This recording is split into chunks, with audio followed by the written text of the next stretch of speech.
to A Well-Designed Business. My name is Luann Nigara, and I'm so glad you found this podcast. Together with my husband Vince and our partner Bill, we have grown our company Window Works from the ground up. So I know and I understand the challenges you face in running your interior design business.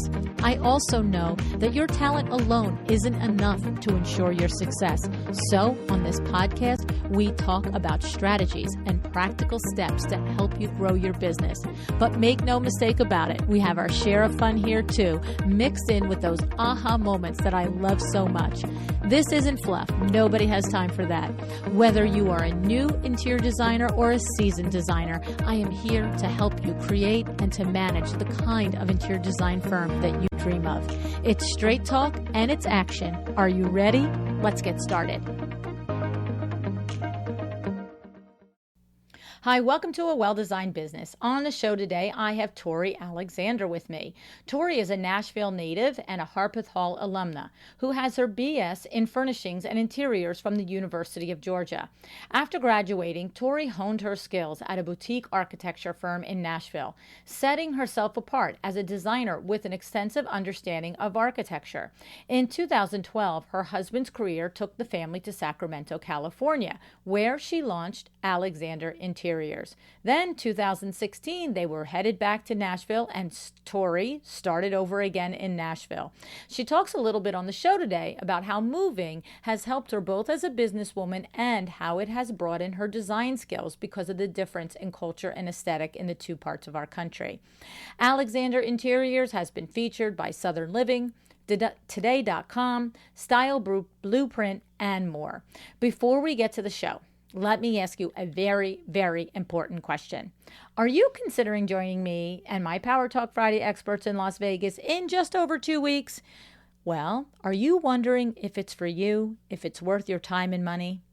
I have to say, I have felt so many times in my business where I just need to sit down and ask somebody questions. Heck, Nicole Heimer at Curio Electro, I blow up her phone like 90 times a week, okay? Not to mention the other people in my life that I rely on for advice and counsel. And the thing is that we don't all have this. And beyond that, even how many times have I mentioned to you on the show the last couple of times that after the Luann Nigara live event, I sat the VIN man down with my Excel spreadsheet and everything. And I said, okay, so help me do the autopsy of the event. Or when I was sitting down and planning and looking at all the different revenue streams that were possible to pursue from the standpoint of building this podcast. But how do I evaluate? Help me, sit with me and help me evaluate which ones are the ones I should go after and which ones are the ones I have to let by the wayside. Because, my problem is I have ideas. I don't know if you're like me, but I could hatch a new idea about every 25 minutes. And sometimes I need help focusing on what is the most productive and the most profitable one to pursue at the moment. You see, and I'm not saying that you don't necessarily know how to figure that out, but sometimes you're so close to it that you do need the outside person. Because I know for me, some of the ideas are like I want to do one idea over another, right? There's this little part of me that's like, this is the one I really want to do. But when I put it on paper and I get somebody else on the outside to look at it, sometimes it's like, okay, it confirms for me that, right, yes, that's the one you want to do, but the timing isn't right for that one right now.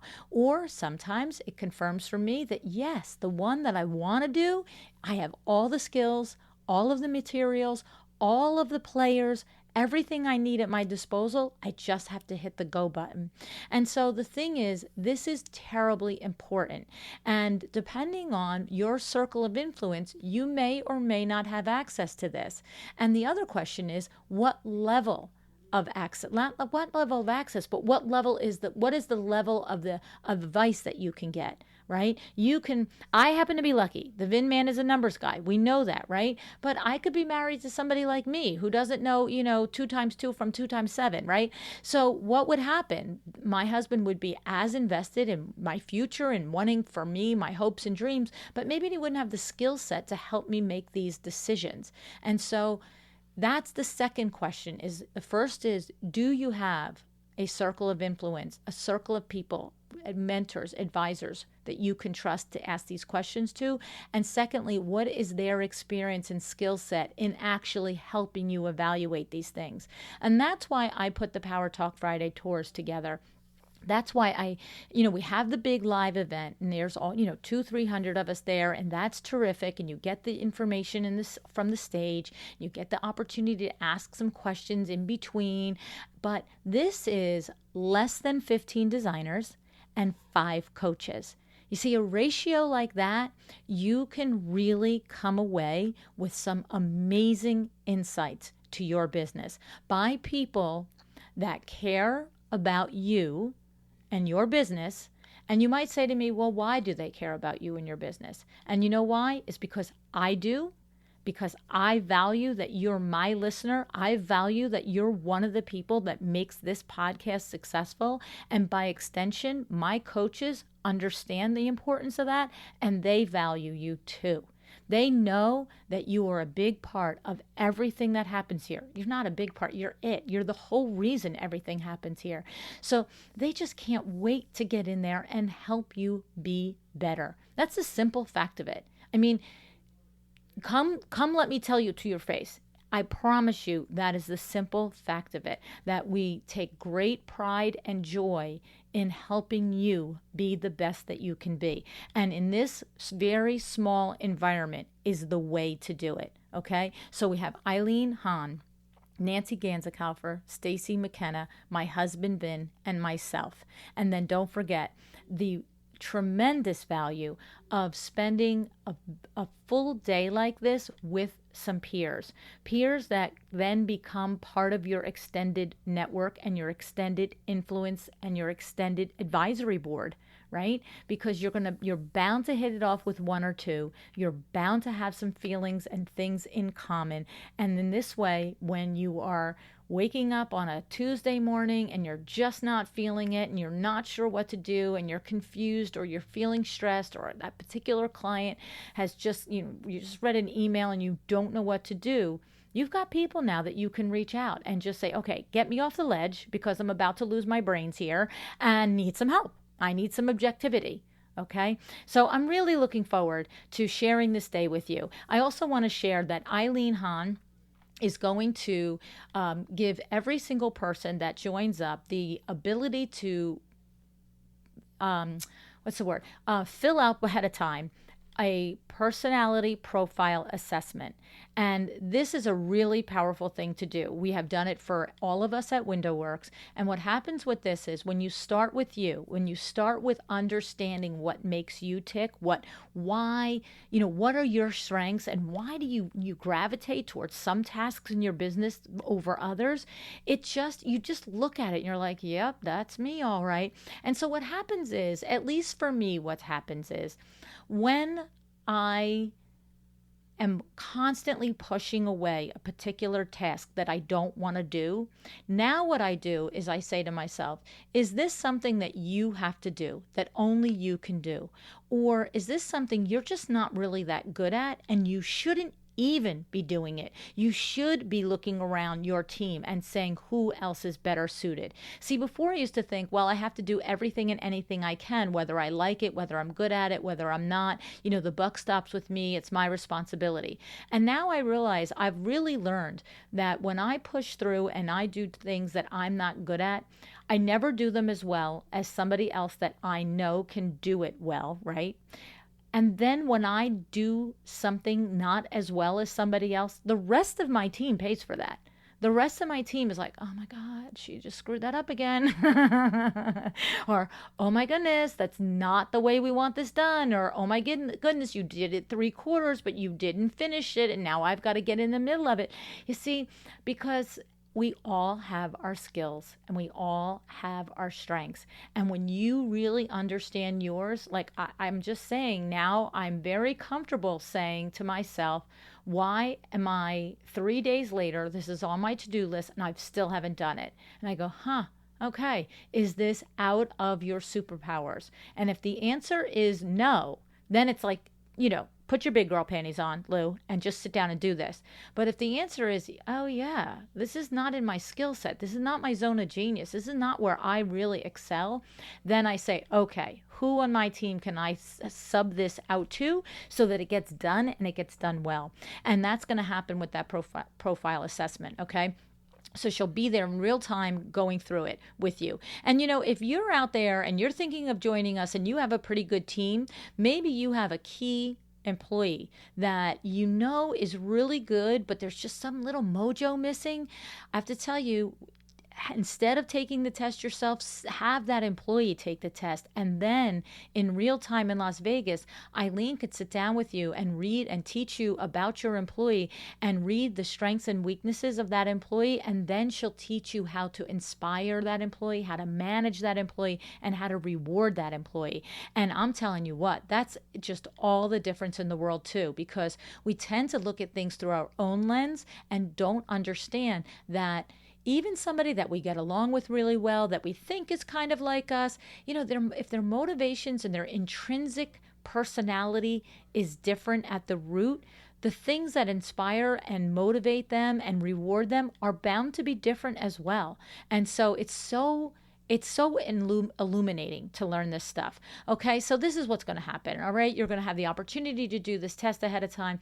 And then, of course, we're going to have the other coaches there. And then here's the thing. Everybody that attends is getting a free 1.5 hour follow-up call with each of the 5 of us. And then this way, you leave with ideas, you leave with strategies, you leave with to-do lists, you lead with, just like I'm telling you, you're going to leave busting at the seams. Every person that has done this is busting at the seams. I get emails all the time like, I spent the entire plane ride home writing in my book on what I was going to do. It's so cool. It's so invigorating. It's so, it just gets your whole business game like jump started. I've had people that have told me I've been in business 20, 25 years, and this is the first time I feel motivated about my business again.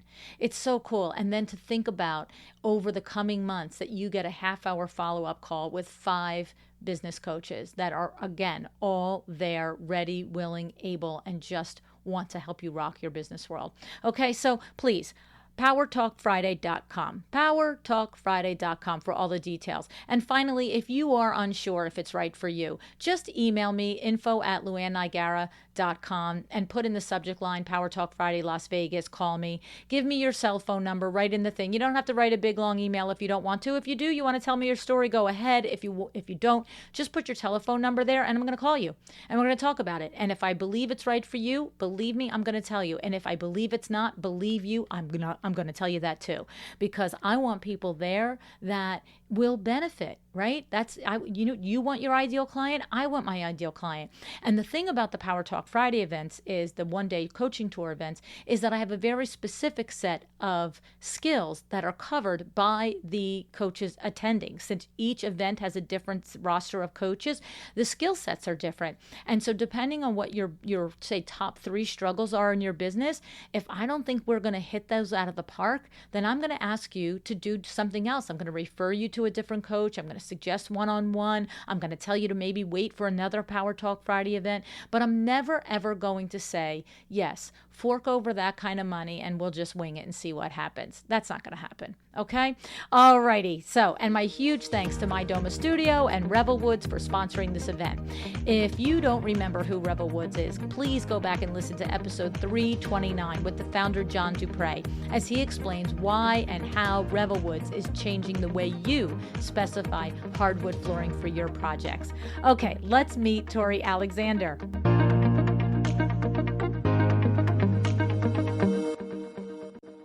Hi, Tori. Thanks so much for joining me on A Well-Designed Business today.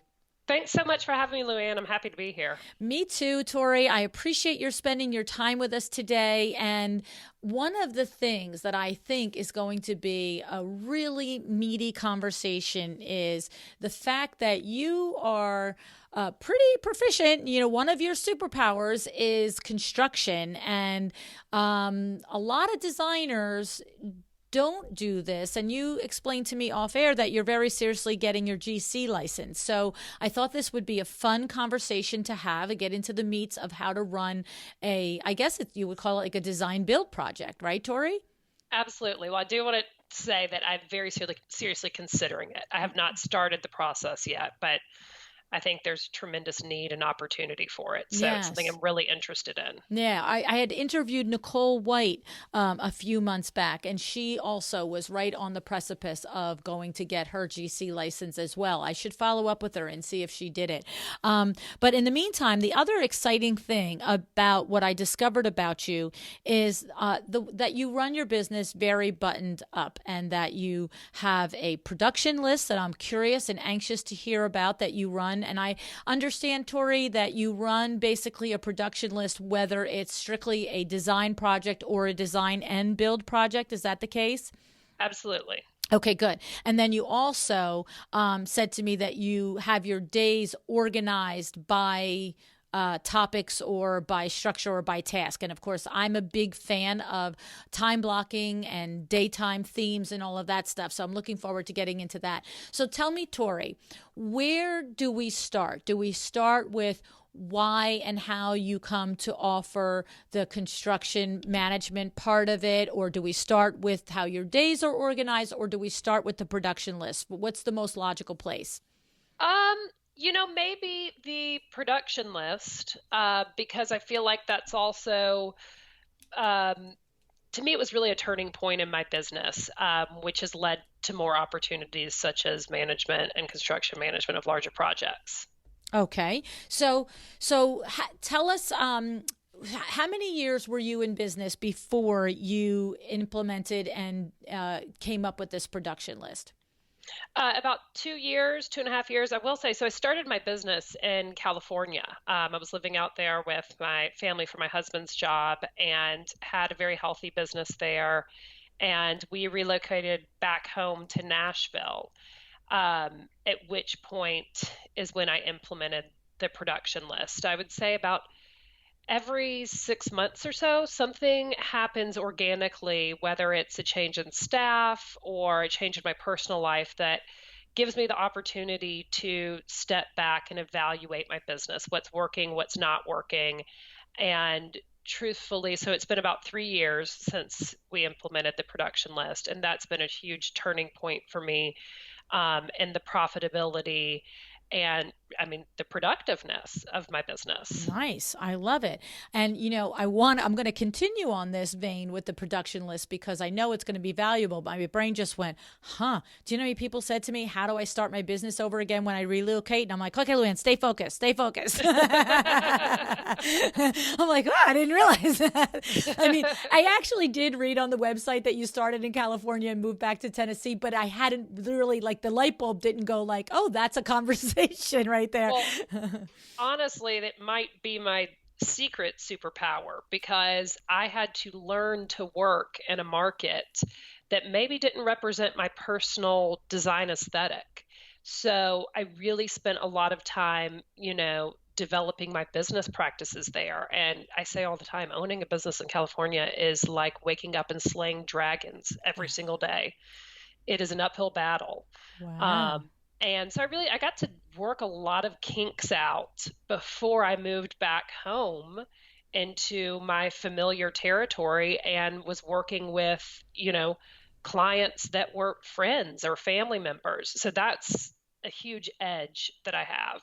Okay. So if I understand you, what you're saying is starting the business in California was the difficult part because it was such a different environment as far as aesthetic and people and everything. Is that what you mean? Absolutely. Yes, Absolutely. yeah. It's a different culture. We're very pleasant in the South and people will, be kind, even if it's fake. But in California, if they don't want to pay you, they're not going to pay you.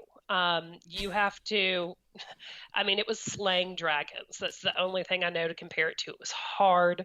It was an uphill battle, but, I did great projects out there, things that I'm proud of, and I continue to maintain clients out there. So it's great. It really helped me step into the business with a range. Okay, so tell me about this production list. So I love not only that you did it, but I love that you said the direct result of creating this production list and implementing it has earned you more profitability and has, improved your efficiency. So tell us about it. Get us into the heart of it.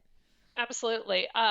So I guess I didn't realize the phrase that you said time blocking Oh, earlier. So okay. I guess we time block every Monday morning between 9 and 12, and the entire team goes over the production list together.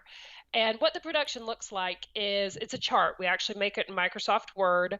You could make it in Excel, whatever, but it's organized into categories. My columns, reading left to right, go client, project, task to be completed, and completed. The last page of the production list is my chart where I track my billable hours as I go, and everyone is required to keep their hard copy of the production list on their clipboard. Clipboard's the Bible. You always have to have it with you. You don't leave it at the office. You take it home with you at night. But we organize each week by client. Sometimes we're doing multiple projects per client. That's why we have that separate category. And truthfully, every single week it rotates in terms of what the priority. It's always in priority. So whether it's the client overall that's the top priority, and maybe that same client's the top priority for 6 months. But each task is listed in a prioritized order within there. And, as this is being typed, which this truly takes 3 hours and sometimes longer to go over every single task for every single open project, talking about it as a team helps us decide what needs to be done, what's the best way to get it done, and who's the best person to tackle it.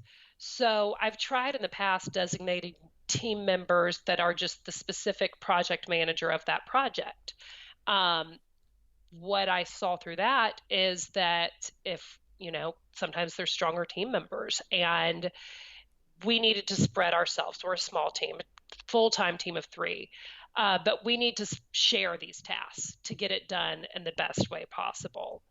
I don't know if that makes sense, and I It don't know if I trailed too much Nope, there. not at all. And so when we get into it, so let's just give me a little visual example so I can really see what we're talking about. So we're talking about Client Smith. Okay, we have client, then we have project. So we have Client Smith, we have master bedroom, we have tasks to be completed. So depending on where we are in this process, underneath this task to be completed might be meet with contractor, get estimate for moving, the existing, ceiling beams, or build coffered ceiling, or meet electrician, decide where hi-hats are going to go. I mean, is that what we're talking about? And so that's Absolutely. okay. So that might have 30 things in it because, or It does. okay. And so what's happening is are we saying that once, like let's say we just signed a contract with a client, and let's keep it on a small scale for now as opposed to a full build out project. So we are doing a design for a master bedroom, for example. So we're going to sit there with the team on a particular Monday, and this is where I'm imagining you're saying sometimes a particular client takes priority as themselves. So it might be, okay, we just signed this contract on Friday and we're sort of from last Monday's meeting kind of good with the three existing clients. So this Monday we're going to take 3 hours and we're going to list out, or wait, I just heard myself. You probably have the existing template for all that. Yes. Yes. Hello, So Luann. We it don't is a reinvent the wheel every running, Monday. exactly. Listen, you just said something I say a lot. I'm not into reinventing the wheel. Exactly. I just heard it. I'm I'm like, what are into we doing? being efficient, but one thing I said early on about this improving profitability, and I want to circle back to that because I also operate my business knowing that in order to hit my overhead, I have to hit a certain number of billable hours in a week. So, say it's getting to Thursday, Friday, and I need to look at my team and say, guys, we're coming up short. We then have this document to look at and say, okay, what in here is billable? What is profitable? So it's a great way to organize ourselves in terms of, prioritizing financially, which, let's be honest, is why we're all doing this. Oh my goodness. You are speaking my love language right now. Okay. I mean, Tori, this was like the price of admission right here. Okay. Because we talk about all the time, my husband Vin calls it your cost to be open number. And you just called it to hit my overhead. Okay. Same number. What do I have to make every single week in order to just hit my expenses, right? Before I start to make one dime. And so I love that you are looking at it on a daily basis, which is exactly what my husband implores all of us to do. And you're looking at it on a daily basis. And I love this management tool that you're employing, because you sit there on Thursday as the leader of your team, as the principal, you're like, okay, we're going to be short by 12 hours this week before I even pay the bills. And you're telling me you use this document and go right back and say, these are all the things that we have to do for this client, and we've got 10 things to do, but 6 of them are billable items to do. That's what we're going to do right now. Switch your gears, get to these items. I love it. We both know that there's tons of work to be done that's not billable.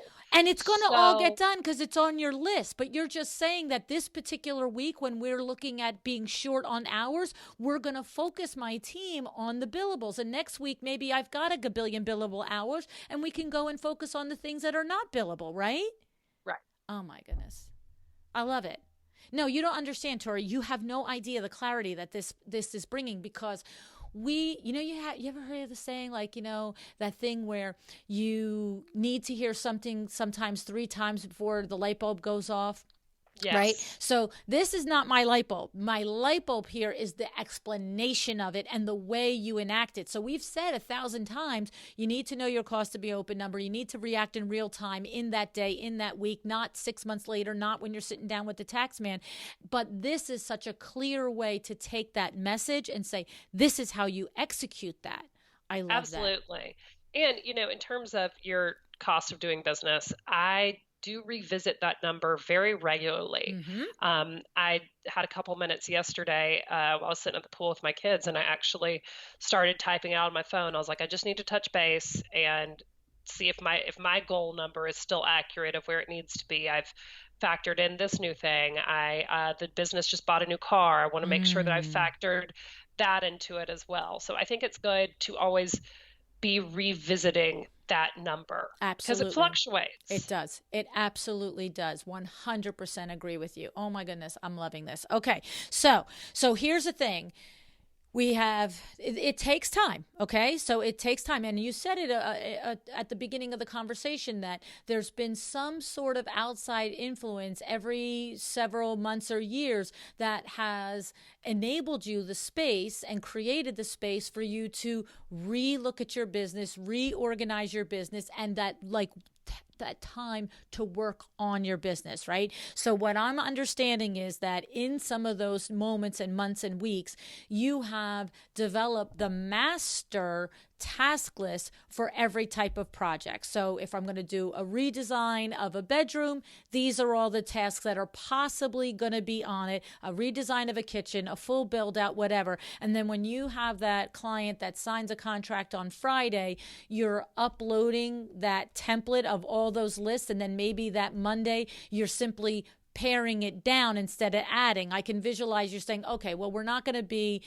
doing any electrical in this, so cross that off the task. Or we are, the flooring is going to be hardwood flooring as opposed to carpeting, so that's going to mean that we need these 3 steps added. Am I on track with how you do this? Absolutely. Love it. I love it. Well, and something that you touched on just then is, so what I realized from taking one of these step backs a couple months ago, where I kind of evaluate what's going on with the business, is that I have 4 categories of projects. And that actually realization came from a conversation with my PR team. But I have renovation, full design, e-design, and consulting. If you as a potential client don't fit into one of those 4 categories, we're just probably not going to be a fit. Right. It might not be, projects always have to make sense for me, first financially, second creatively. I look forward to, a point in my career when I can flip those. But I do have the 4 categories. And unless you neatly fit into one of those categories, it's just not a fit for the firm. And that's been liberating to have discovered that and to be able to turn away work that isn't a good fit for the client or myself. So give me an example of the type of project that, see, because we're my gray area in understanding. First of all, I love the clarity that you have. Home run, okay? But my gray area is, so renovation, full design, e-design, consulting. For me, if the word consulting wasn't there, I would say, okay, this means that she's not going to refresh your guest bedroom in a in-person way. That has to be pushed to e-design if you want to. But because you have consulting there, I'm not sure. Identify for me the type of project that's not your type of project. Absolutely. So full design would be, taking an entire room and furnishing it start to finish, not touching renovation at all. Consulting is when we get into someone says, I'd love for you to come to my house. And I love these projects. Let me just say that. Help make sure that my furniture is arranged in the right way. Maybe I need help hanging some art. Uh, and if we can look at paint colors. Okay. And I feel like it's my job in that moment to communicate as clearly as possible with the client. Yes, I can do that. I can do that at a higher hourly rate. I do have a separate consultation rate. That's a new thing for me. Mm. Um, and to be as clear as possible, that means there will be zero follow up on Okay. my end. And that is the key right there. That's it. It really is. There's no emails. These are usually clients that don't have the budget. I should say that I'm young a lot, and I could never afford myself. I say that to Right. people all day long. But these are usually my peer clients. They have, their parents' old furniture. They want to make it the best they can. They're just trying to make their house look not embarrassing. Mm-hmm. And let's save ourselves both the time because I'm sourcing, a certain quality of trade only product, and it just has a starting price point that's probably not going to align with their budget. So instead of trying to be prideful and pretend like we might buy something, we are taking out that assumption right in the beginning. Love it. I love the clarity of it, Tori. So it's almost like designer for a day or designer for an hour. It's that sort of thing where we're going to come in. You can pick my brain. I'm going to give you all the things that I can for the specified time that we agree on. And yes, that time is at a higher rate than if you hired me for a full service project we're going to be together for 6 or 8 or 10 months. But the thing that I love is no follow up. Don't bother me. Yes. Don't call me. Don't email me. Like that's, if you want to hire me again for another, 2 hours and ask your follow-up questions, that's how you get it, right? Absolutely. And, I see that an example I've been using a lot lately is, I don't know anything about cars. And thankfully, I just got rid of my Mercedes, but I had to take it into the shop all the time. And they would try to explain to me everything that was wrong and why it was going to cost thousands of dollars. But quite frankly, I didn't understand. So I couldn't, therefore, um, retain, remember, and repeat the information. That is how people feel when I explain design to them. Right. I use the mechanic situation. And even though I may say as clearly as possible, because I had a little situation come up last week where this was strictly a consulting client and they were kept repeatedly asking for my in-office time, which was a hair frustrating. I have to remember that though I explained no follow-up to them, they did not understand my language. I was the mechanic, Mm-hmm. and I needed to recommunicate that in a way that they were able to understand and retain. Agreed. And the thing about it is the only way to do it is directly. You have to just say this. I see. I don't have any problem. I don't know if you actually, I assume that you use the words in your conversation, no follow-up. And maybe you are saying you do, but people pick and choose what they want to hear too. Let's be serious. Absolutely. So you can understand the words no follow-up, but you could also ignore them too and say, oh, I didn't know you meant that. I didn't hear that. Right. But I love it. And so do you do it in a block of time, Tori? Can somebody buy 1 hour or 6, or do you only do a certain package of time on that consultation? So my minimum meeting time is 1 hour. And then I slip into quarter hour increments billing. That does include travel time. And most of my consulting is local. So, we're looking at, a 2-hour meeting on a Tuesday. The problem with that is where I realize in terms of my profitability and looking at my business model and the fact that there's only so much of me. Those are clients who want me. Maybe it's a status thing. Maybe they want to be able to tell people that I'm working with them. And really they can't afford any of it.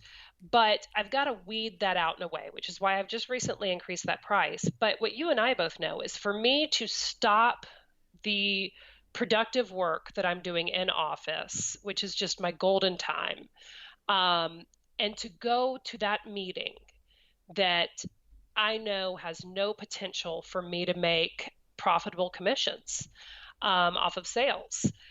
It's not just the 2 hours that I'm there. It's the starting and stopping. And back to something you said in the very beginning, time blocking. It hurts my time blocking. Right.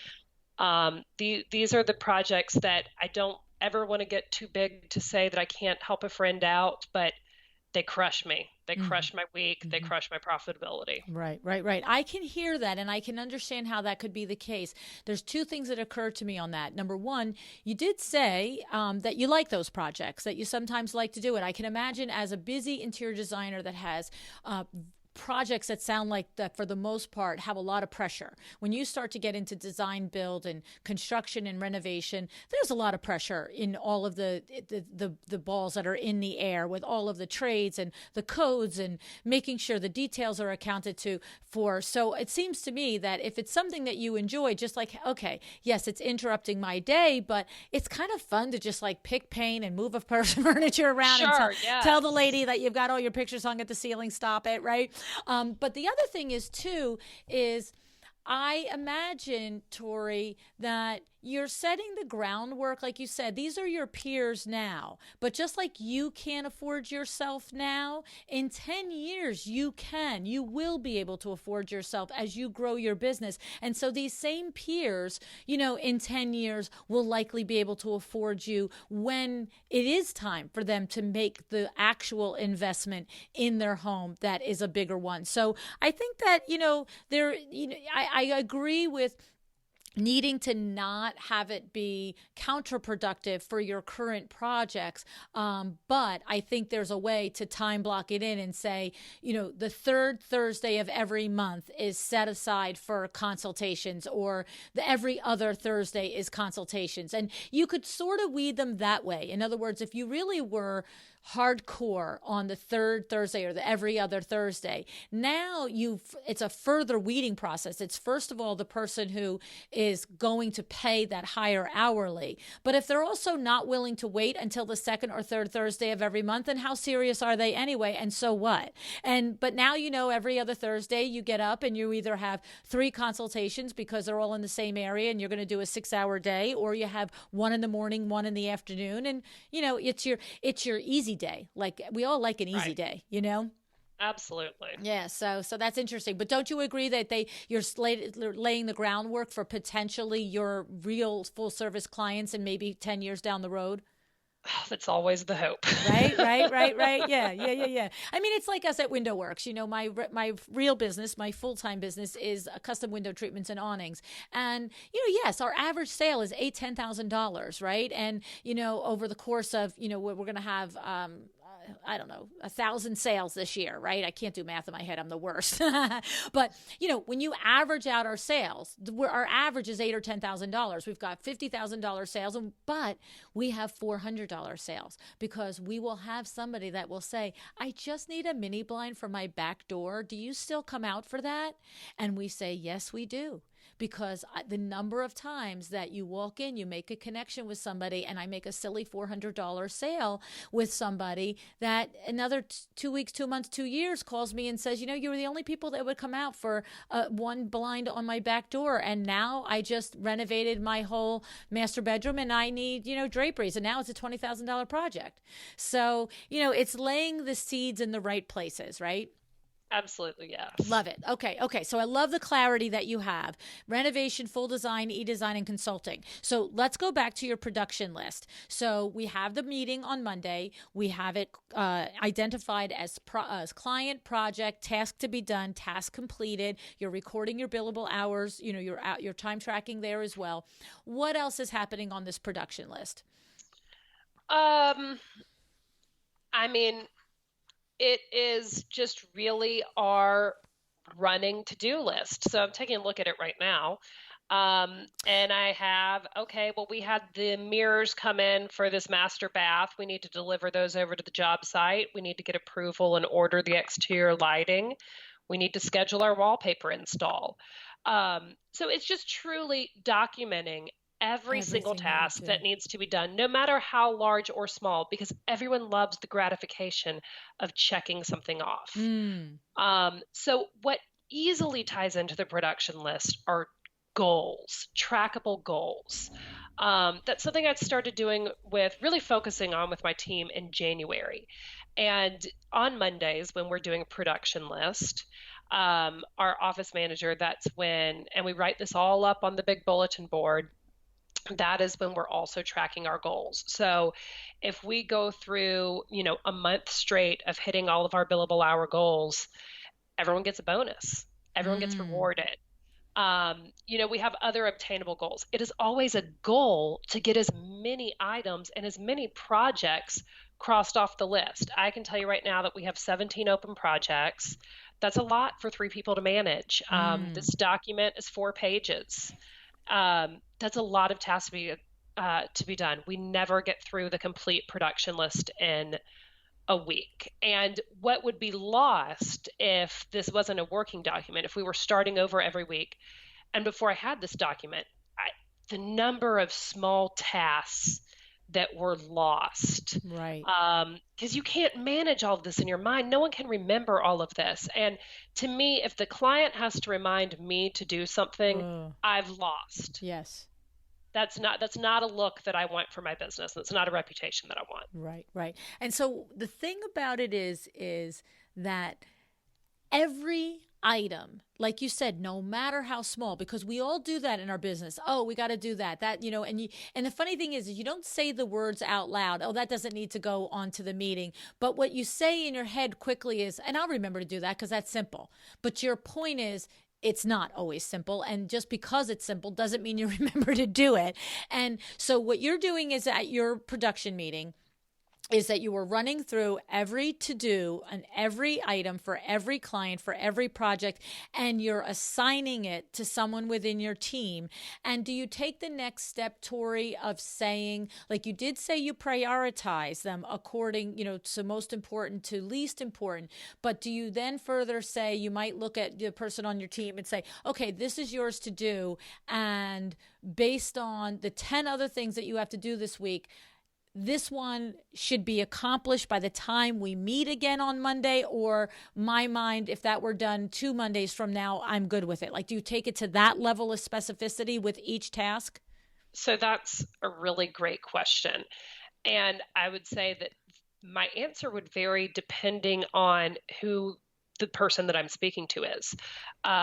We just had someone, and I'm sure we'll get more into this later, but I'd made a bad hire and I had someone in a job who just couldn't keep up. So with her, absolutely, I would have to look at her and say, I expect this to be done in the next hour. I need you to report back to me on it. With some people, and it's all different personality types and communication styles, um, I I don't know a task has been done until it's been communicated to me or Right. shown to me. And so I really struggled with that one employee. So I had to very explicitly communicate my expectations and how I needed the result shown back to me. On the flip side, more of my, gosh, what's the word for, a self-starter? Yeah. It's Someone self-directed. that, Yeah. Yeah. yeah, I guess so my office Somebody who's manager, accountable to themselves. They don't need to yes, somebody over them, yes. right? Yes. So my office manager is everything you just said. Mm. She is tremendous, and I can really rely on her to get things done. With her, I just say it needs to be done, and I trust that she has the logic to prioritize in her own way. And we so far have not had a problem in terms of what needs to get done and how it needs to get done. That's just also if you have someone with common sense. Again, Not always this so easy to find, right? this this bad hire that I had, it just became more and more evident that while she had a strong resume, there was zero common sense and zero business sense. Yes.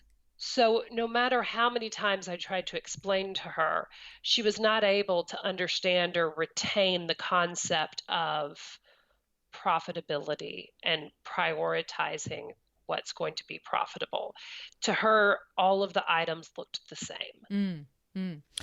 That is true. And it's not, not a good person, but just the wrong skill set for what you needed her to do. You needed somebody to think in real time and make evaluations of this is critical. This is, high priority. This is red alert. It can be done on Tuesday. You know what I'm saying? Yes. And not everybody has the ability to do that. My question for you is, I'm curious to know, do you have cross checks in place? So, for example, even with your office manager, who is a rock star and is, somebody that takes great pride in making sure that she does her job to the best of her ability, are there cross checks? So, for example, in this document, I know on the Monday you might say task completed, but is it living through the week, Tori, so that if you have a meeting on Monday, on Wednesday, can you go in and look at the document and say, oh, Sally completed XYZ and Susie completed these 4 things, and these things from Monday are still outstanding?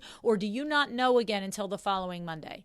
Absolutely. So the expectation is that completed tasks are communicated with everyone.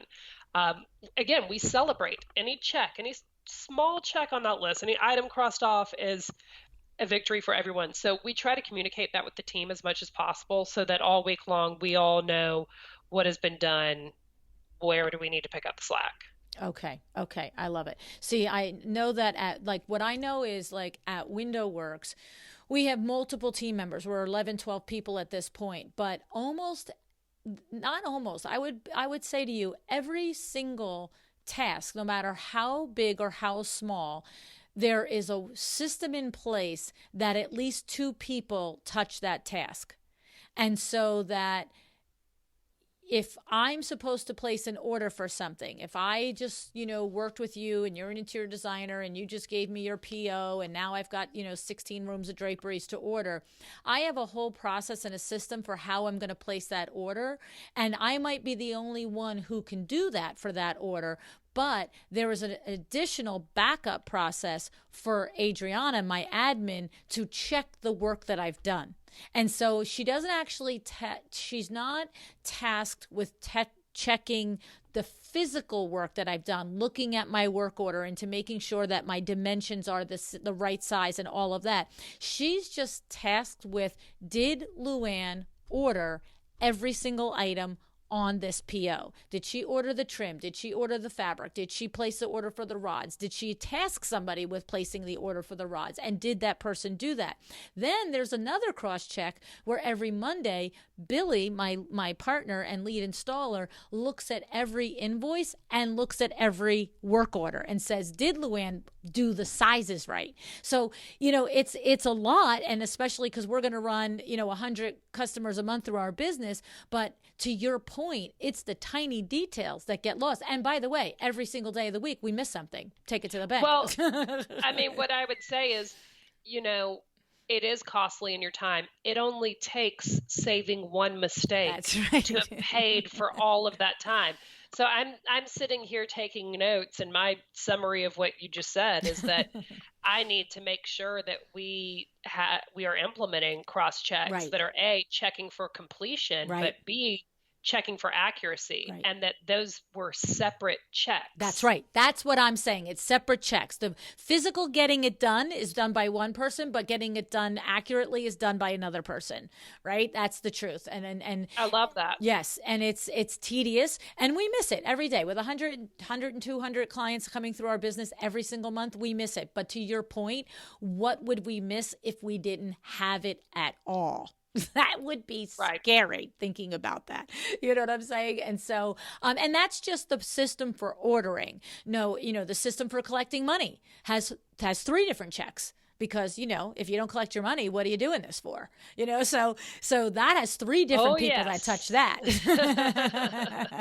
Yeah.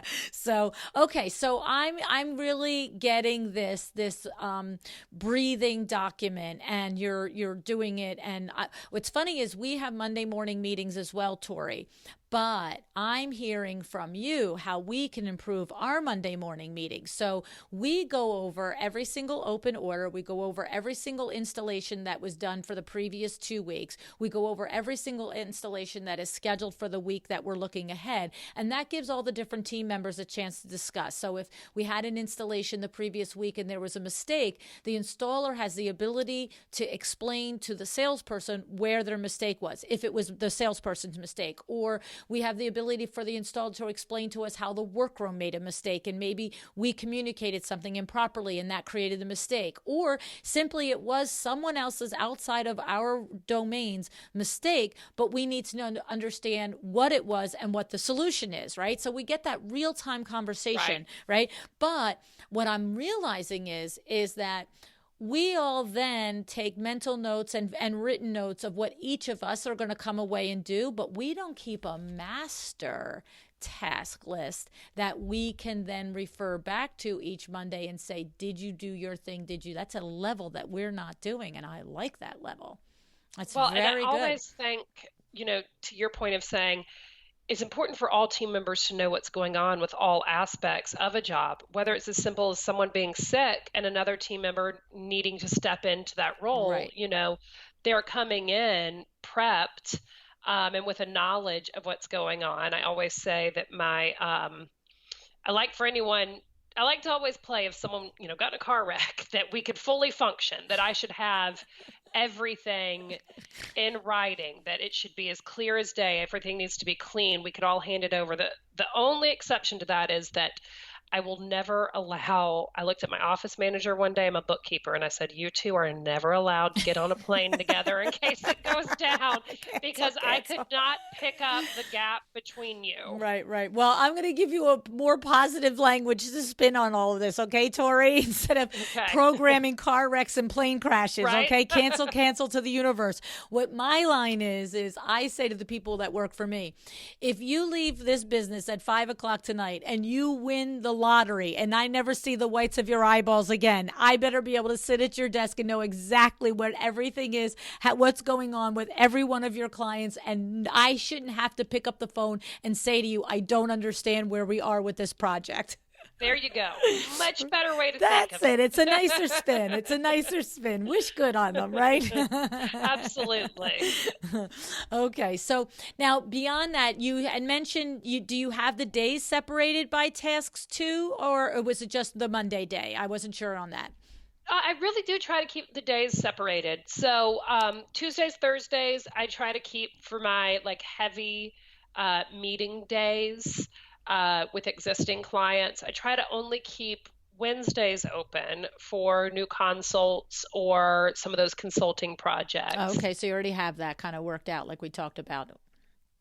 Deliveries and installs, we try to do as much as possible, as well as photo shoots on Fridays. Okay. Now, that's funny that you said that, because I've never had any designer specify that that Fridays is delivery and installs. But as soon as you said that, my brain went, geez, I think I would rather have that on Thursday in case anything got wrong. I could clean it up on Friday instead of leaving it for the weekend.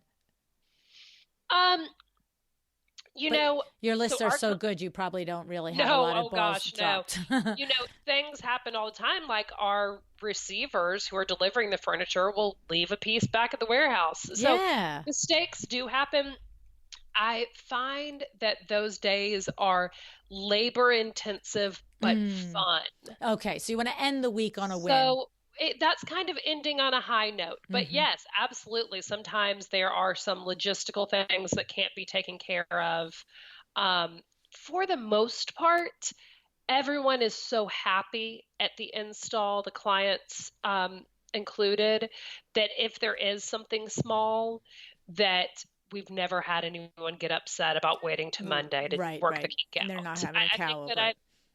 yes, and I think that I'm really good about oh gosh, like crisis management. Mm. I mean, I don't know how much of a crisis it is, but Right, if right, right. the pillow didn't show up. But Feels like I it in the moment, though, for sure. yes, absolutely. But I think that I'm able to be very comforting into the client of, hey, it's taken care of. None of this is any cost to you, on us. We got it. Right. And I'm happy to come back on Monday and see you again. Right, right, right. And the truth is, the better you are on the front end, which is exactly what you're describing with your production list, the less of that you have on delivery and install day. Not that it never happens, but you're not like the Wild West just showing up and maybe, I'm sure you have the same sort of list for delivery and install day of all the checklists and the items that have to be there and the things that have to be accounted for.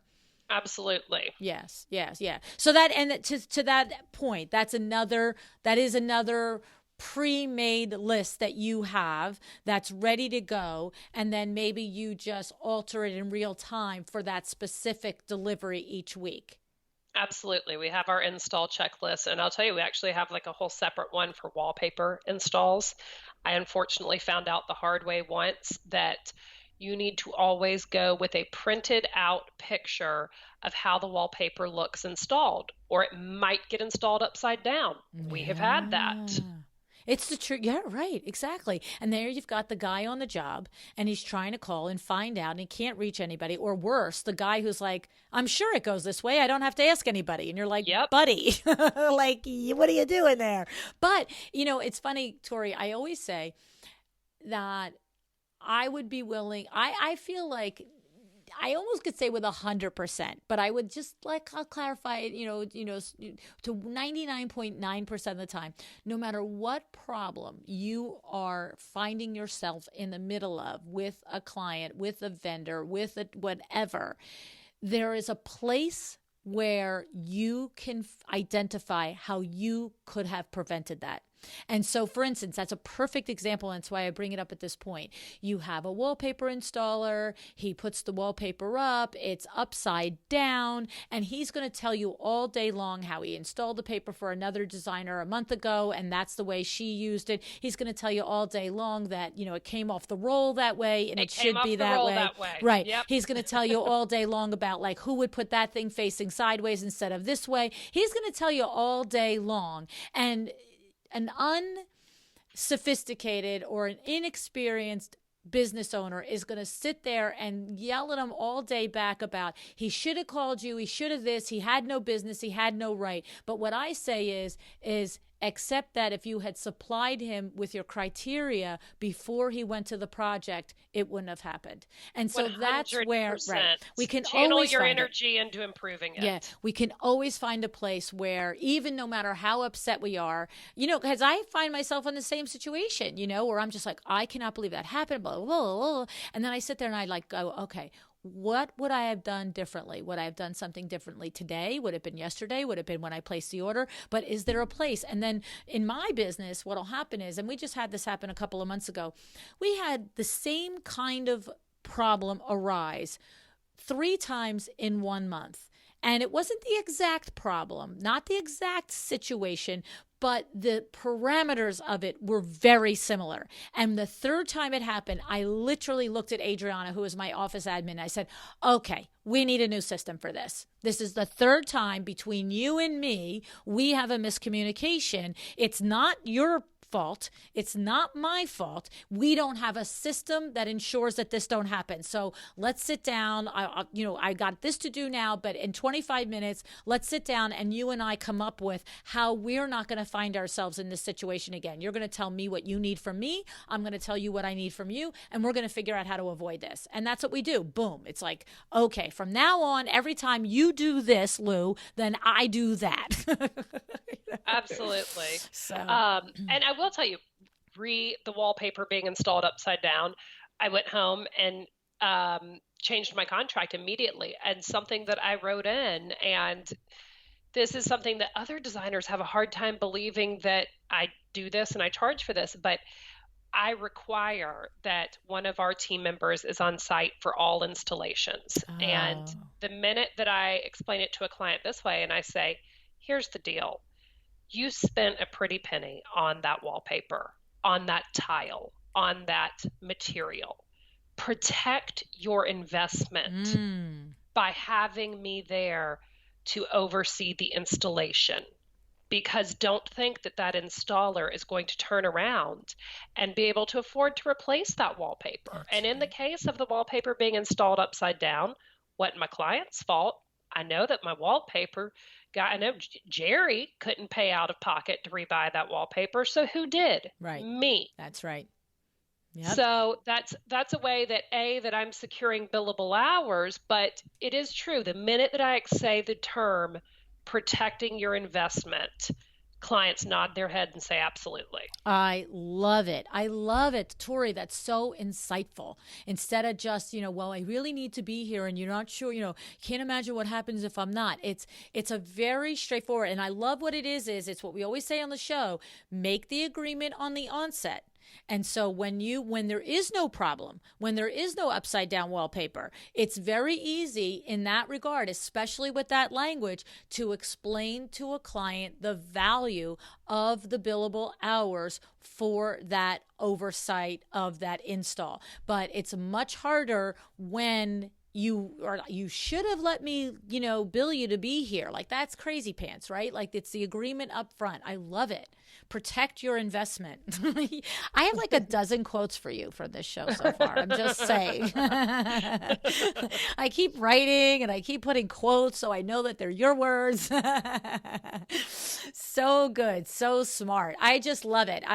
So the thing is, this has increased your efficiency, which therefore increases your profitability. But they are time consuming to set up. So take a minute, just because this is a difficult part for our colleagues to sometimes understand that. And what I know is from working with designers one-on-one is that there is this push-pull of, I want to do this. I want to your words, take a step back and work on instituting systems.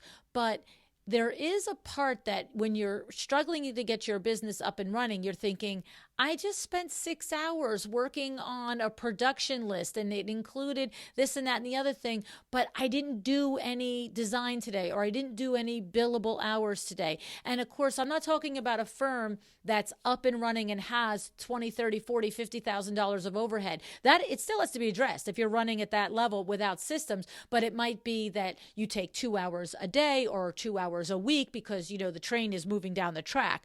But for a new business owner, Tori, speak to them and say, look, if you have 3 clients in the pipeline and there's 2 days a week that you really could leave open to work on your business, it's important, right?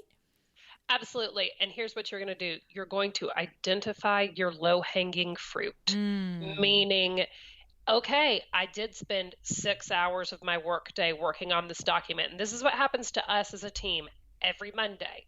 We spend a huge chunk of time working on this. I get anxiety towards the end of that meeting. So I just tremble all the time thinking, we got to make money, we got to make money, we got to make money. You can tell I'm not a rich girl.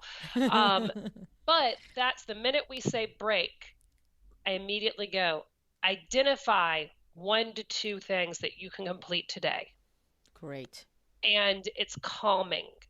It's there you will identify your low hanging fruit where it's something that you can deliver that's an easy task but high impact to the client, something that's for sure billable. So no matter how small, and I will say this, it's like cities. We have to have the infrastructure to support the growth. Right. So I think absolutely it's even more important when you're small. And if you cannot afford the time to do that during the workday, I'm a working mom, I get this, and my, 8 to 5, 9 to 5 hours are gold. And I have definite boundaries about how I will spend that time. That is when you log in your after bedtime hours. Right. And Put if the you're not kids to willing to bed do and work that, on it. then Yep. then go ahead and find a different industry because you're not cut out for this. Right, right, right. Well, it's the truth. You really have to run your business with intention, and it's not easy. But the opposite of that is, if even if, to your point, you put your kids to bed at 8 o'clock, you sit down, you say hello to your spouse, you have a glass of wine, and then you're like, okay, you know what? I'm going to spend an hour on developing this system, an hour developing on this system, and maybe you do it twice a week. You don't do it 5 nights a week, right? Exactly. But the point is, to your point, is if you don't take the time to do it, when you ultimately grow your business out, it does not have the infrastructure in place to support 17 projects at one time with 3 people. Like you haven't built the foundation. And if you think you don't want to put in after hours now, imagine the after hours that you put in once you build that company and the pipeline up and you don't have the infrastructure. Now you're not with a glass of wine at 8:30 at night till 9:30. You are on the phone and you are making purchase orders and you are, Exactly. you know what I mean? Like, it's insanity, right? And that's where then you are not able to protect your personal and professional boundaries. And that's where you're always playing catch up. You Right. never want to get in a place of playing catch up. Right, right. Look, I speak from experience, by the way. We have a billion systems in place in WindowWorks, and we still have always, what I know is the flow of business. There always seems to be this point, and it might come up once a year, it might come up every 3 years, whatever it is, where all of a sudden a new growth level comes. And the systems that you have in place are pressed, and if you have them in place, at least there's some stability. But we have experienced growth levels at WindowWorks all through the years, and it's to the point now where I will look at my husband and I go, okay, the earth is shaking, we're growing, we don't have enough team to handle this growth, and we have to have a conversation on, are we going to plug in some extra hours to manage it because we think it's a temporary thing? Is it coming because we've got 2 or 3 big projects over $100,000 and they have a limited time period? Or are we actually growing and we need to get ready and we need to hire and we need to put something in place? But until we get to that stability again, we're back to Saturdays, we're back to Sundays, we're back to night times. But I'm not developing a system on Saturday. I'm just working on Saturday. Right. I'm just handling the overflow of work. So I have one question that I want to ask. Well, actually, I want to ask you 2 before you go.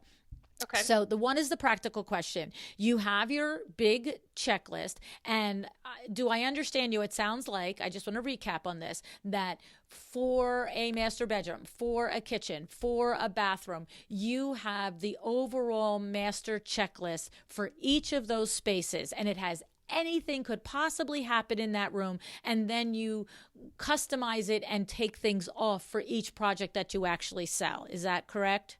Yes, I will say though, there is still something brand new that comes up in every project. Exactly. So I don't want to totally say I know anything and everything that could happen, No. But you for see, the most part, if we yes. work with a list for a master bedroom that has 70 items on it, if this particular client has, a waterfall structure in it, we'll add that on that list, right? But that's so much easier than coming up with the list every time. And then, so the other thing is that you also said that you have individual lists, like for the wallpaper. So give us some ideas. I'm brainstorming, I'm thinking, so it might be like a backsplash checklist. It might be, give us some of the individual checklists that you have for whether it's specifying or installation day or whatever it is, just off the top of your head, a couple of them.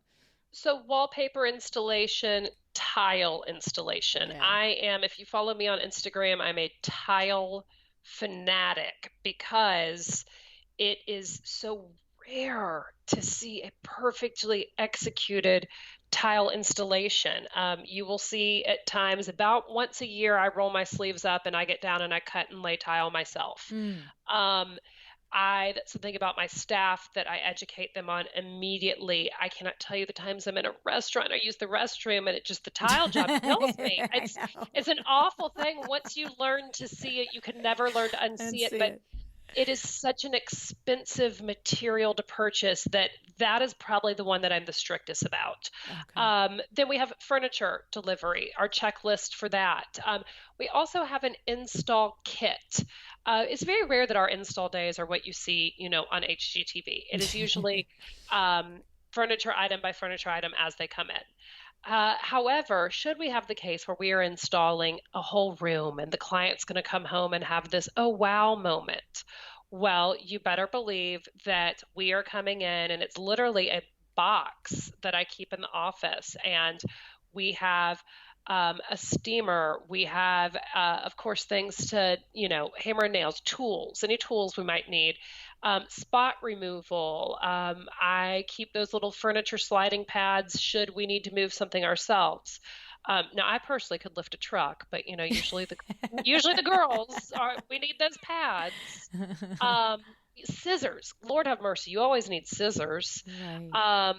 But does that answer your question? Yes, it does. I love it. I Okay. think it's so Okay. great. I just thinking about the easy breathing that occurs when you take the time to make these lists, as opposed to, okay, everybody ready to go? We have everything. It's like, whatever. Okay. Yes, it helps bring such calmness to this very chaotic industry.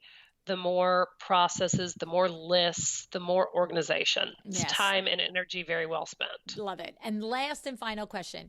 Share with us, because I'm sure they're not always huge rewards, but share with us. You said that at the end of the month, if you've met your billable or exceeded your billable hours, there's a bonus. And you said that when people get things done on the checklist, there's a celebration. So what are some of the ways, because I know people struggle with this, how to create those fun little things. They don't always have to be big or expensive, but tell us what yours are. Absolutely. Well, first of all, I am a margarita girl. So a lot of times our rewards do involve a Mexican lunch and margaritas. That would be a small reward. At the end of the day, what does everyone want, including yourself, to be rewarded with? Money. Right. Now, I can't just hand you over, fork over cash, but I try to do so in a tasteful way. So gift cards. When we hit our first really big goal, when I changed to this system back in January, I had waiting for the girls when they got into the office. I had made almost like a floral arrangement, except for it was all different gift cards coming out. And so I thought that was a nice way of giving cash. I thought it'd be insulting. And I think this is something to think of as an employer. I think that it would have been insulting, say, had I given them a gift card to, say, a nice spa. Because in reality, I don't think that they would want a $100 massage. I think that they would want $100. Right. So I try to be very thoughtful about that. If that makes sense. So what you mean is it's like a Visa gift card or an Amex gift card. Yes. Okay. I love it. Yes. Well, it's the truth, because you know what? Don't decide for somebody what they want. Maybe they want a pair of headphones, or maybe they want a pair of roller skates, for crying out loud, or maybe they want to go to dinner, right? Headphones and roller skates. They're typical things that people want, right? Yes.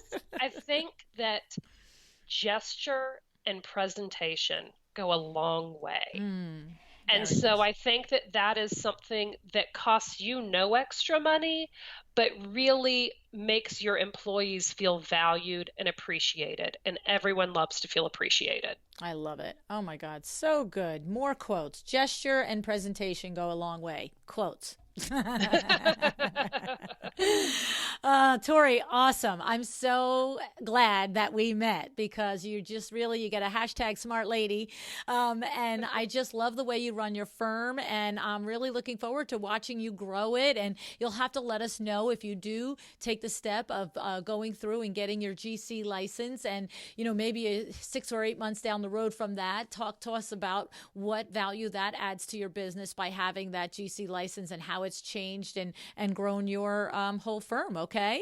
Absolutely. Thank you so much for your time. I've really enjoyed this. Me too.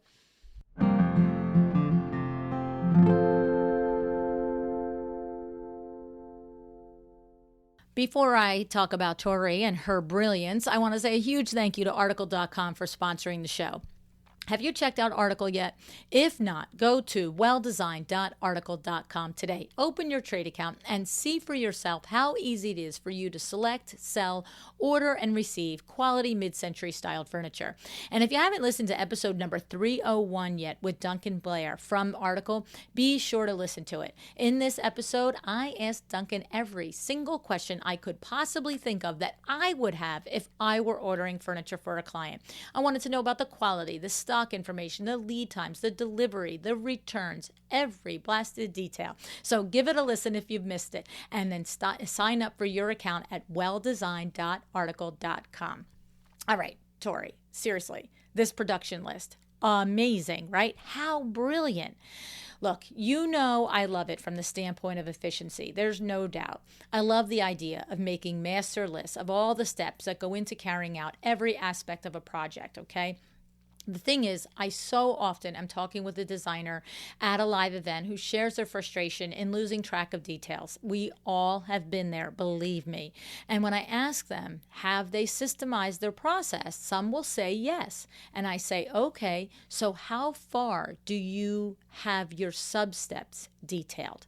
Okay, so you see, just as Tori explained, it is in that level of detail that you can start to feel and be in that freedom it's so funny because the exact process of having a finite process, which is so foreign to so many of us that are like big thinkers and free thinkers and right brain thinkers, but it's the process itself that the more finite it gets, the freer you are. This was what I learned 100 million years ago, and it's why I embrace systems now, okay? I've told you before, they're not it's not my instinct either. But when you find out, when you keep doing it the wrong way, any which way, and you keep having the same mistakes over and over again, and then you finally sit down and get real with yourself and you set it down how it's going to be, it's like, whoa, I did that like 10 times in a row and they all worked. Yay. Okay. So when you have this level of detail, you get the freedom from worry, the freedom from miscommunication, the freedom from repeating these same mistakes over and over. All right. Now, but if you know me really, really well, you know what I really love most about her production list is how it helps her intentionally run her business, which means how she makes money in her business, because it's through her production list that she's able to pay attention to each week where she's at, right? So remember what she said is, first, she knows her cost to be open number. She knows how many billable hours that she needs a week. She understands what she has to do to make her payroll, to make all of her expenses. And whenever she finds herself about midweek and she's like, she can then go immediately to the production list and she can start to assign to herself and her staff items that are billable. Okay? So smart. You're going to do them anyway. Maybe you're going to do them next week, but she needs them this week because she's intentionally running her business. She's not wondering if she's in the blue or the black at the end of the week. She's making sure she's in the black at the end of the week. And I have to say, I think this it's a nuance on other tips that we've been talking about on the show before, but this little twist on it, I don't know that we've heard it just like that. Okay, remember Alinda Morris talked about just looking to see if she's in the blue or the red or the black, and knowing that she has to do more billable. But the idea of being able to just like, okay, here's the list of everything that has to be done. There's 40 things. Let's pick these 5 things because they're all billable. Love it. Love it, love it, love it. I have to say, I think it's one of the top 20 strategies shared on the show. All right. So if you're not already doing this, this is something I really implore you to get real about and do. Get your processes down to a T. That's first. Learn your cost to be open number and set a revenue goal. And then with this system and this process and this production list, go make it happen. Okay. Another interesting point in Tori's conversation is that she makes no qualms that her 2-hour consult is at a higher hourly rate. This consult is for advice, inspiration, Q&A about design, decor, colors. There's no follow-up, no specifying of furniture, there's no procurement, and as such, there's no additional revenue from these consults. So she charges more for these hours than if she were doing full service design, where she'd be making money on product and design fees. I mean, how's that for clarity? Right? I know many of you have wondered about this. I've seen it in the question in the Facebook groups, and it comes down to what I always say. Decide what you will do and what you will not do. Know why and own it and present it. So for Tori, basically, she's saying to herself, okay, yeah, there's a reason and a place for me to do these consults. But in order for me to do them, to get up, like she said, out of her business, out of her day, out of her routine and go do this, it has to be at a certain dollar amount. And that dollar amount is higher than the dollar amount that she charges when she's in a project that might be 20, 30, 40, 60, 80, 100 hours. And she's very clear why. And if you don't like it, you don't have to hire her. And it's not in a mean like, hey, take it or leave it. It's just is. That is the key. It just is. It's like the price of the Big Mac at McDonald's. It just is. And when you learn that you are the one who determines what the is, it's boom. It's game on. It's what you decide. The critical thing is that you express it before contract. Right? That you make it very clear, because then somebody can decide. There is a menu when you walk into McDonald's. The Big Mac is whatever it is, and you either say, great value, give me one, or you say, no thanks, I'm not spending that much money on a Big Mac. Same thing. You can do what you want, how you want, as long as you own it and your talent and your process justifies it. And as long as you describe it before contract. Okay? All right. So I just have to say, a huge hashtag smart lady for Tori Alexander. All right. And I can't help but mention one more time, if you love how clear Tori is about her business and you want some of that for yourself and you are feeling overwhelmed at the thought of figuring it out, I mean, I'm just saying, Power Talk Friday Las Vegas is the perfect place to start, okay? I hope you enjoyed this show and that you learned something. If you did, please let me know about it on Instagram or Facebook for the post for this show.